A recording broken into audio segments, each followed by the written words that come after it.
Hello, everybody. Thank you very much and welcome to the special episode number 9. In this episode, we will focus on a different type of question. It's called advantage question. IELTS পরীক্ষাতে আপনাকে অবশ্যই examiner জিজ্ঞাসা করতে পারে যে what are the advantages of computer? What are the advantages of air traveling by air? What are the advantages of sitting in a living in a city? What is the advantage of living in village, এরকম প্রশ্ন করতে পারে আপনাকে। তো এই ধরনের কোয়েশ্চেনগুলোর উত্তর দেওয়ার যে টেকনিক সেটা একই নিয়মেই প্রযোজ্য সবসময়। তো এই নিয়মগুলো আপনার অবশ্যই শিখতে হবে। তো এই নিয়মগুলো কিভাবে আপনি সুন্দরভাবে সঠিকভাবে শিখতে পারেন এবং সঠিক স্ট্র্যাটেজিতে কিভাবে 7+ মডেলে আপনি কিভাবে অ্যান্সার দিতে পারেন সেটার জন্য আজকের এই এপিসোড। তো আজকের এই এপিসোডটি শুরু থেকে শেষ পর্যন্ত দেখুন। আপনাদের জন্য এটা অনেক ইফেক্টিভ একটা ভিডিওস হবে এবং আমি আপনাদেরকে অবশ্যই বলবো যে I appreciate you to watch the previous videos. আগের যে এপিসোডগুলো আছে সেগুলো মনোযোগ সহকারে দেখেন, তাহলে আপনাদের জন্য আরো বেশি ক্লিয়ার হবে। তো আমরা সরাসরি এই ভিডিওটা, এই ক্লাসটাকে আরো বেশি ইন্টারঅ্যাক্টিভ করার জন্য এই ভিডিওর ভিতরে আপনাদেরকে কিছু প্র্যাকটিস করার ব্যবস্থা করে দেব। আপনারা যেটা করবেন যে টাইপের যখন আলোচনা করব, যে কোয়েশ্চেনটা যখন আলোচনা করব তখন ওই রিলেটেড কিছু কোয়েশ্চেন আমার স্ক্রিনের মধ্যে ভাসবে, ঠিক আছে? তো ওই রিলেটেড কোয়েশ্চেনগুলো আপনি ওখান থেকে নিয়ে বাছাই করে আপনি কি করবেন, নিচে কমেন্ট করে আপনি আরো দু একটা উত্তর সাজায় লিখে দিবেন, তাহলে আমি একটা ফিডব্যাক দিব যে আপনি ক্লাসটা বুঝলেন কিনা। আপনি একটা বা দুইটা এক্সাম্পল আপনি দিবেন নিচে, ঠিক আছে? আমার ভিডিও চলাকালীন সময়ে আপনি কি করবেন, একটা ভিডিও নিচে আপনি একটা কমেন্ট করবেন রিলেটেড কোয়েশ্চেন দিয়া, তাহলে আমি একটা ফিডব্যাক দিব আপনাদেরকে ইনশাআল্লাহ। তো চলুন আমরা দেখি আরো প্র্যাকটিক্যালি কিভাবে এই ধরনের কোয়েশ্চেন সলভ করতে হবে, মানে এক্সামিনার জিজ্ঞেস করলে কিভাবে তাকে স্যাটিসফাই করা যায়। এক্সামিনারকে খুশি করতে পারলেই কিন্তু আপনি 7 পাবেন, এটা মাথায় রাখতে হবে। তো আমরা এটা দেখি কিভাবে। চলুন আমরা স্ক্রিন শেয়ার করছি, স্ক্রিনের মাধ্যমে আমরা ক্লিয়ারলি দেখতে পাচ্ছি। Okay, let me share the screen. পরীক্ষার সময় আপনাকে জিজ্ঞাসা করবে এরকম যে to answer this types of question you can use some linkers we use in the type 1 descriptive question as follows. First and foremost, এগুলো ইউজ করা যেতে পারে। এটা আমরা কিন্তু অলরেডি কিন্তু আমরা পার্ট 1 এ আমরা আলোচনা করেছিলাম। আমরা যদি একটু পার্ট 1 এ যাই তাহলে আমরা আবার একটু ক্লিয়ারলি ধারণা পাবো। এই যে আমরা ফার্স্ট পার্টে আমরা এরকম ধরনের কোশ্চেন আলোচনা করেছিলাম, ডেসক্রিপটিভ কোশ্চেন। টাইপ 1 ছিল কি ডেসক্রিপটিভ কোশ্চেন। এখানে বলেছিলাম যে এই ধরনের লিঙ্কার গুলো ইউজ করতে হবে। যখন আমরা কোনো ইনফরমেশন অ্যাড করব তখন আমাদের কি করতে হবে, এরকম লিঙ্কার গুলো আমাদের ইউজ করতে হবে। তো দেখেন আমরা এটা কিভাবে ইউজ করেছিলাম। আমরা বলছিলাম এরকম যে tell me something about your home town অথবা ডেসক্রাইব ইউর হোম টাউন। তখন আমরা এভাবে বলছিলাম যে well the first thing I should mention is that my home town is Dhaka which is the capital city of Bangladesh. এটা হলো ফার্স্ট পয়েন্ট। আমরা বলছি দ্য ফার্স্ট থিং, এর মানে হচ্ছে firstly, as well as that অথবা in addition। আমরা যে এখান থেকে উপর থেকে in additionটা নিলাম, নিয়ে আরেকটা পয়েন্ট আমরা যোগ করতেছি যে I could say that there are many historical places in this city such as Lalbagh fort, Dhakeshwari temple and so on। এরপরে আমরা বলছি এরকম যে furthermore, এছাড়াও this city offers a lot of traditional food items such as biryani, tehari, which are spicy foods people enjoy when they go outside for walking on street। এটা বললাম। এরপরে বললাম যে last but not least, this city has lots of educational institutions ranging from school to college to universities, which has made this city an education hub। এরপর আমরা বলছি finally this city has so many shopping mall। অর্থাৎ আমাদের প্রত্যেকটা লিঙ্কারের ফাঁকে ফাঁকে একটা করে আলাদা আলাদা পয়েন্ট, নতুন নতুন পয়েন্ট আছে। তো দেখেন এখানে আমরা একটা শহরকে ডেসক্রাইব করার জন্য আমরা কিছু দর্শনীয় স্থানের কথা বলেছি, আমরা কিছু খাদ্যের কথা বলেছি, যে সমস্ত খাবার এখানে অ্যাভেলেবেল পাওয়া যায়। তৃতীয়ত আমরা বলেছি যে এডুকেশনাল অনেক ইনস্টিটিউশন আছে সেটা বলছি। আর চতুর্থত আমরা ফোকাস করছি যে অনেক শপিং মল আছে। এই চারটা বিষয়কে আমরা ফোকাস করছি। ঠিক সেম যদি কোনো রেস্টুরেন্ট সম্পর্কে আমাদেরকে জিজ্ঞাসা করা হয়, তখন আমাদের যদি বলা হয় ডেসক্রাইব এ রেস্টুরেন্ট, তখন আমরা বলবো যে রেস্টুরেন্টের এনভায়রনমেন্টটা কি, ভিতরে কি গিঞ্জি পরিবেশ নাকি ভিতরের পরিবেশটা খুবই সুন্দর, সিটিং অ্যারেঞ্জমেন্ট গুলো কেমন, ভিতরে কি চেয়ার গুলো ছোট ছোট না বড় বড়, বসা যায় কিনা, ভিতরে কি টেবিল আছে কিনা, গেস্টদের জন্য বসার ব্যবস্থা আছে কিনা। এরপরে ফুড মেনু কেমন, রেস্টুরেন্টের ফুডের মেনু গুলো কেমন কেমন, হ্যাঁ, স্পাইসি ফুড কেমন আছে, ডেজার্ট আইটেম আছে কিনা, তারপরে স্টাফদের বিহেভিয়ার কেমন, এরপরে ডিসকাউন্ট আছে কিনা স্টুডেন্টদের জন্য বা এরকম। তো এই কথাগুলো দিয়ে আপনারা এই যে ফার্স্টলি, সেকেন্ডলি, মোর ওভার, ফাইনালি দিয়ে বাক্য তৈরি করবেন। কিভাবে, কোন নিয়মে? এই নিয়মে বাক্য তৈরি করবেন। The first thing I should mention is that the restaurant's environment is very good, which is the main thing of this restaurant, and their sitting arrangement is amazing. And in addition to that, I could say that the behavior of the staff is very very nice. শুনুন, আমি যে কথাগুলো বলতেছি না, এটা হচ্ছে যে just কথায় কথায় কথা বলে ফেলতেছি, ভেরি নাইস সামথিং। আইএলটিএস পরীক্ষাতে আসলে ভেরি নাইস কথাটা না বলা ঠিক হবে না। ভেরি নাইস না বলে আপনারা বলবেন কি mind blowing, breathtaking place. আমরা বলবো কি যে অ্যামেজিং, ফ্যাবিউলাস, তারপরে আমরা বলবো বিউটিফুল, আমরা বলবো ওয়ান্ডারফুল। ভেরি নাইস বলা যাবে না। আমি জাস্ট এটা হলো আপনাদেরকে যে উদাহরণ দিচ্ছি, মানে এটা আমরা তো পড়ছি অন্য জিনিস, আমরা তো আর ভোকাবুলারি পড়তেছি না, কিন্তু আপনাদেরকে মেইন বিষয়টা হচ্ছে যে স্ট্রাকচারটা কিরকম হবে, কথা বলার ধরনটা কিভাবে হবে, কথাগুলো গুছিয়ে বলতে হবে। এই যে ফার্স্টলি সেকেন্ডলি এরকম করে ঠিক সেম নিয়মে আমাদের কি করবো, 9 নাম্বার যে টাইপটা আছে কোয়েশ্চেন টাইপ 9 নাম্বার, সেটাতে গিয়ে আমরা অ্যাডভান্টেজ নিয়ে যখন আমরা কথা বলবো তখন আমরা অবশ্যই, এই তো আমরা অ্যাডভান্টেজের মধ্যে চলে আসলাম। অ্যাডভান্টেজ,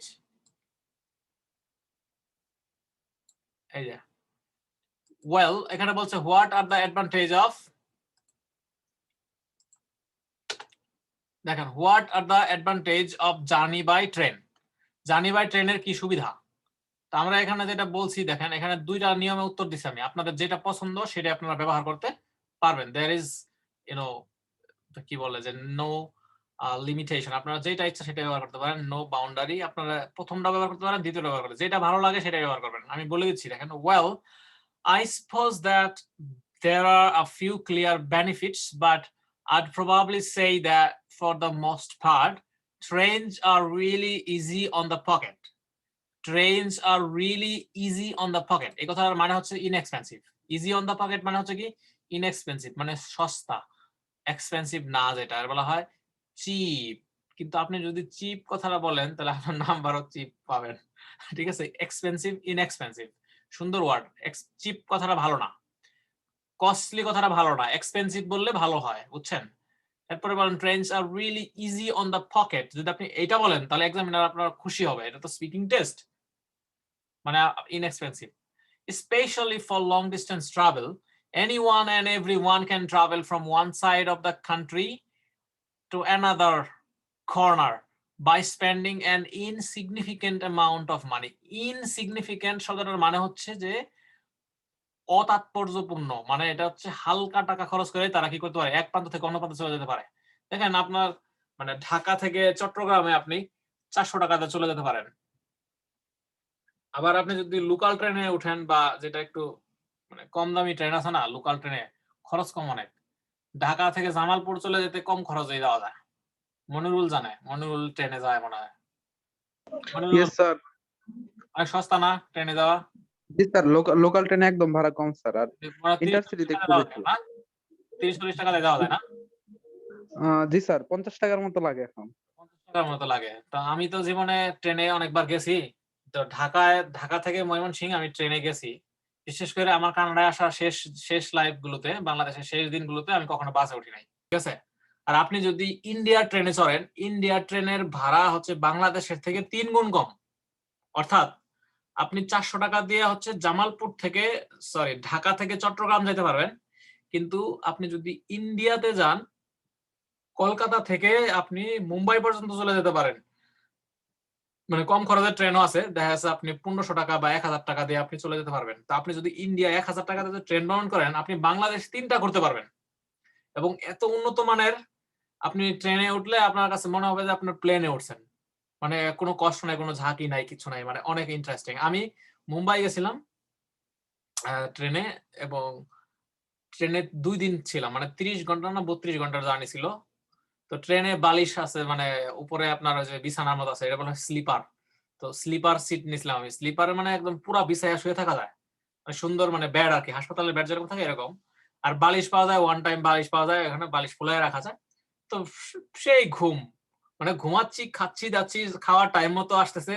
মানে ট্রেনের সাথে ওই আছে, মানে ওদের যে প্রত্যেকটা স্টেশনে ওদের মানে খাবারের সাথে ওদের লিঙ্ক আছে আলাদা।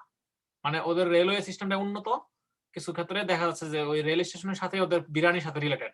দেখা যাচ্ছে একটা নির্দিষ্ট স্টেশনে গিয়া সব বিরিয়ানি গুলো ওই ট্রেনে উঠে, তখন সবাই বিরিয়ানি নিয়ে নেয়। তো আমরা কি করলাম, আগে থেকে প্রি অর্ডার করে রাখতাম যে আমাদের জন্য এই বিরিয়ানিটা অর্ডার দেওয়া, আগামী 3 বেলা আমাদের এই বিরিয়ানি দিবা দুপুরবেলা। এটা খুবই ইন্টারেস্টিং এবং কম দামে কম খরচে পাওয়া যায়। ইন্ডিয়া ট্রেন অনেক মজা। তারপর আমি যখন রিয়ালাইজ করলাম যে ট্রেন জার্নি তো খুবই ভালো এবং আমাদের রাষ্ট্রীয় সম্পদ, এটা রাষ্ট্রের টাকাটা রাষ্ট্রের কাছে হাতে সরাসরি পৌঁছায়, তখন থেকে আমি সবসময় ট্রেন ইউজ করি।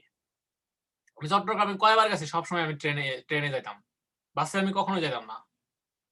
আচ্ছা, তারপর দেখেন, তাহলে আমরা বললাম যে ট্রেনের জার্নির সুবিধাগুলো কি কি। তখন আমরা কি করলাম, বললাম যে ইজি অন দ্য পকেট, তারপরে বলছে anyone and everyone can travel from one side of the Bangladesh to another side by spending in significant amount of money. I guess that another obvious plus point, আমরা বলি না সময় plus point, plus point মানে হলো positive দিক, বলে না যে এটার একটা প্লাস পয়েন্ট কি, এটা প্লাস পয়েন্ট, এটা আমরা বাঙালিরাও বাংলায়ও বলি অনেক সময় যে তুমি যে এই মোবাইলটা কিনতেছো, এই মোবাইলটার একটা প্লাস পয়েন্ট হচ্ছে যে এই মোবাইলটার ক্যামেরাটা খুবই ভালো। তাহলে প্লাস পয়েন্ট শব্দটার মানে হচ্ছে পজিটিভ অ্যাসপেক্ট বা অ্যাডভান্টেজ। তখন আমরা বলবো I guess that another obvious plus point is that it's much faster than travelling by road by bus. It's must traveling by bus. এরপরে বলছে যে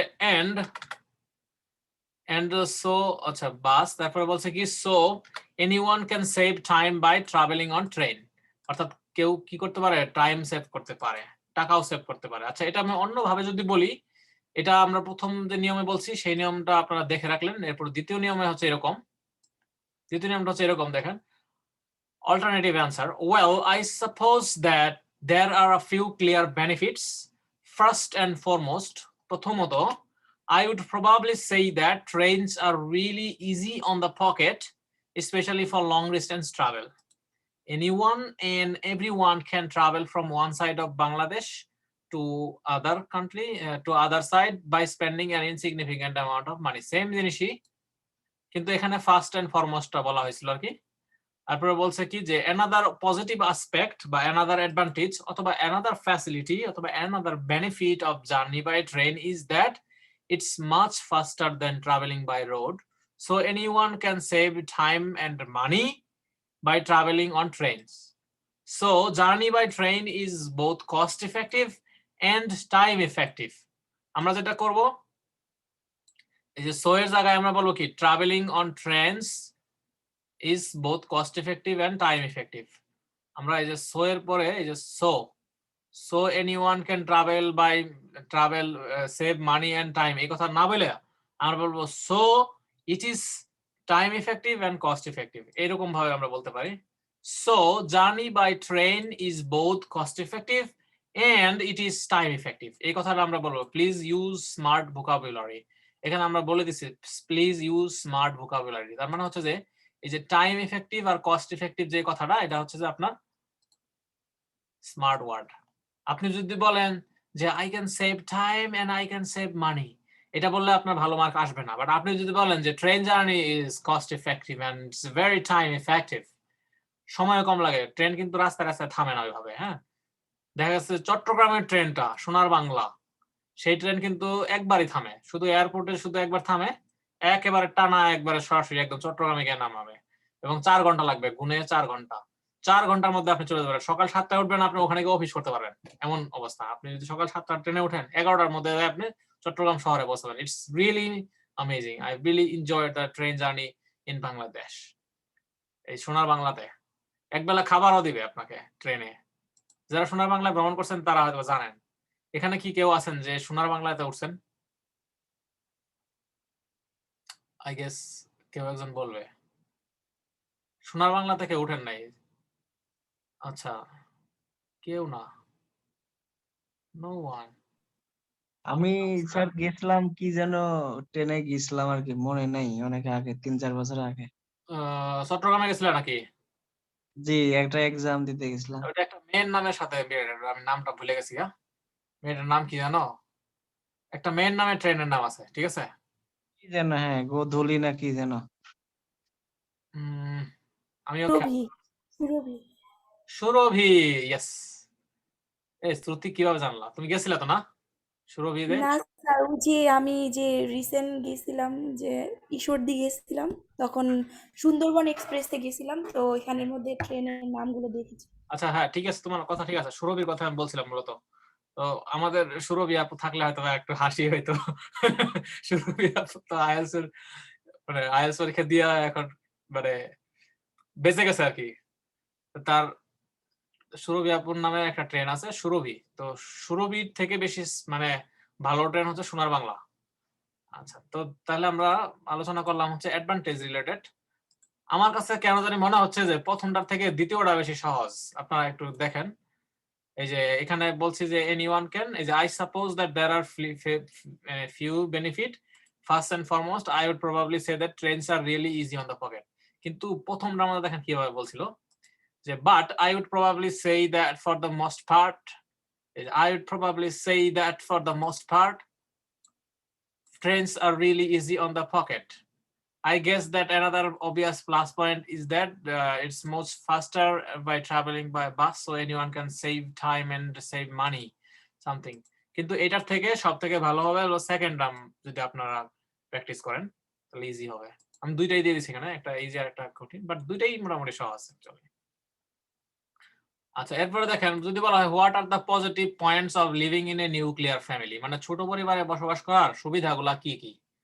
আবার বলছে যে what is the importance of family in your life, মানে তোমার যে পরিবারে বসবাস করার সুবিধাগুলো কি কি। পরিবারের ভিতরে বসবাস করলে কি সুবিধা, পরিবারের বাইরে বসবাস করলে কি সুবিধা, এটা। তো what are the benefits of studying business, business studies করলে কি সুবিধা। আপনারা এটা একটা স্ক্রিনশট দিয়ে রাখেন, এগুলো আপনাদের হোমওয়ার্ক।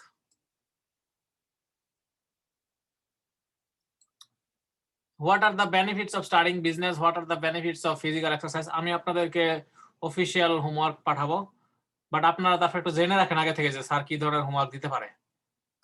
আচ্ছা, এগুলো হচ্ছে কি বিষয়। তারপরে আসবে হচ্ছে মানে অ্যাডভান্টেজের পরে আসবে ডিসঅ্যাডভান্টেজ। ও আচ্ছা, এখানে দেখেন কিছু পয়েন্ট আমরা দিয়ে দিছি।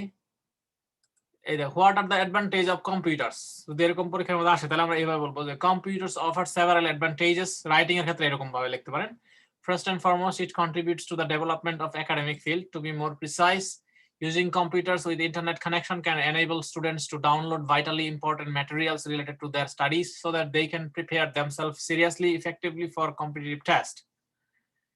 As a result, they can outperform in the academic examination and therefore, but this way, thus they can achieve outstanding results that lead to fulfill their goals in their future life.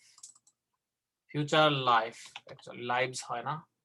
মানুষ যদি মারা যায়, যদি ধরেন আপনি যদি বলেন যে 1 লাখ লোক মারা গেছে, তার মানে 1 লক্ষ প্রাণ আমরা হারিয়েছি, তখন আমাদের বলতে হবে lives, we have lost 1000 lives.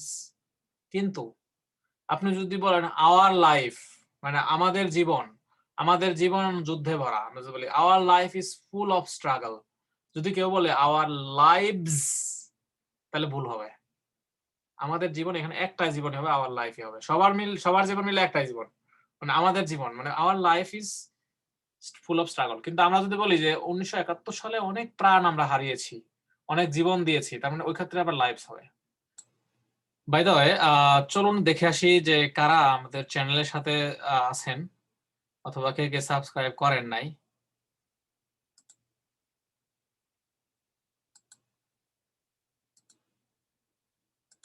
আপনারা সবাই দেখতে পাচ্ছেন এখানে যে আপনারা যেটা করতে পারেন সেটা হচ্ছে যে just search like Eureka, eureka,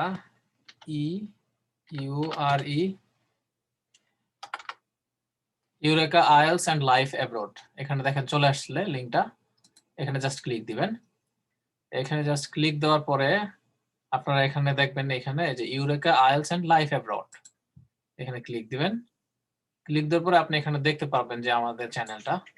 তো এই চ্যানেলটাতে আপনারা যদি আইএলস একটু দুর্বল হন অপেক্ষাকৃত, তাহলে আপনি এখানে ক্যাটাগরি করে দেয়া আছে, দেখেন টেন্স সিরিজ, আইএলস গ্রামার, তারপরে life in Canada, Saskatchewan, IELTS writing, IELTS reading, speaking, listening, এখানে প্রত্যেকটা পার্ট করে দেয়া আছে।